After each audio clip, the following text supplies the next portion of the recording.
Most beginners think wet on wet watercolor is difficult because they lack control, but honestly, most of the time the problem starts much earlier than that.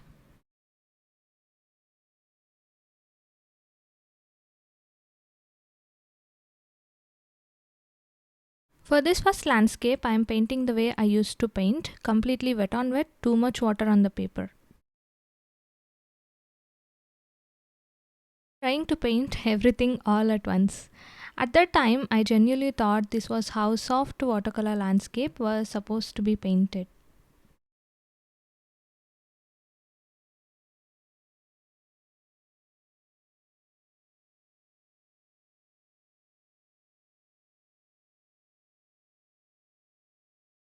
And honestly, in the beginning, it always looked beautiful to me.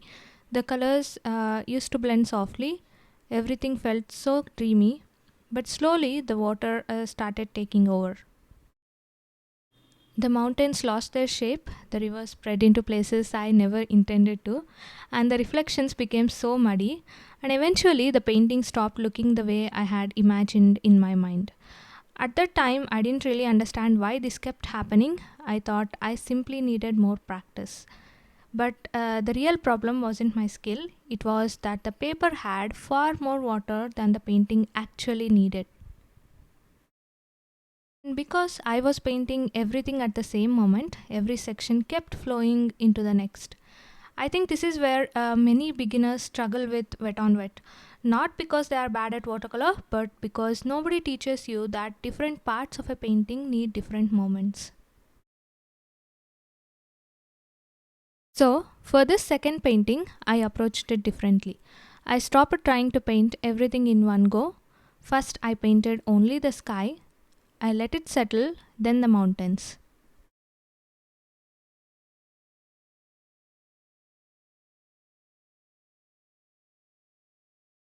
Later, the river and the reflections separately. Little by little, the painting started to feel calmer, more controlled, and more intentional.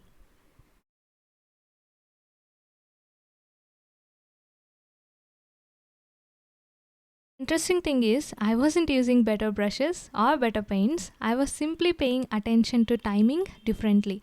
These days, when I paint wet on wet, I spend far more time observing than painting.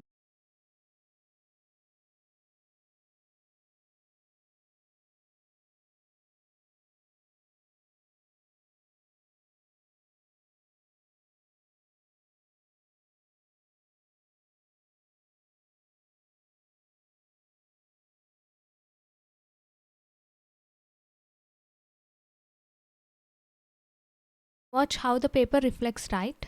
I watch how quickly the paint moves and I stop forcing details on the surface that isn't ready for them yet. I think that's the moment watercolor stopped feeling random to me. Not when I learned more techniques, but when I learned to slow down and observe the water a little more carefully.